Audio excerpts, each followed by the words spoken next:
এমন অনেকেই আছেন যাদের একটু ইফতারে ভাজাভুজি না হলে চলেই না। আর আমরা কিন্তু রমজান মাসটা একটু ভাজাভুজিটা বেশি খেয়ে থাকি। কিন্তু সেটা যদি হয় একটু হেলদি তাহলে কেমন হয় বলেন তো? আমি এখানে কিছুটা কলমি শাক নিয়েছি। তো ১ আটি যে শাক তার থেকে একটু পরিমাণে কম।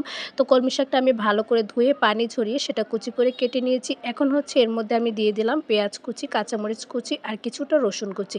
আর এখন হচ্ছে এর মধ্যে আমি কিছুটা হলুদের গুঁড়ো দিয়ে দিচ্ছি। আর এখন আমি লবণ দিয়ে দিলাম।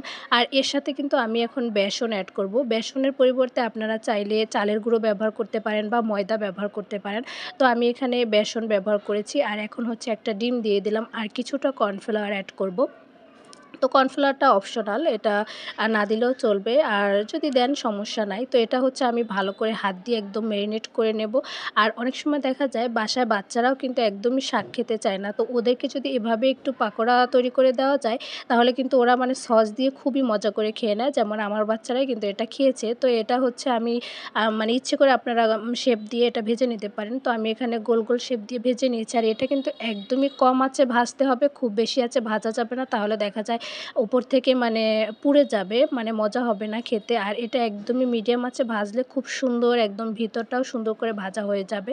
তো যাই হোক, এখানে দেখেন অনেক সুন্দর করে আমি এগুলো ভেজে নিয়েছি। আর এটা কিন্তু সস দিয়ে খেতে অনেক বেশি মজাই হয়েছিল। ইফতারে কিন্তু সবসময় পেঁয়াজু বেগুনি ভালো লাগে না। এরকম একটা মাঝে মধ্যে হলে কিন্তু ভালোই লাগে।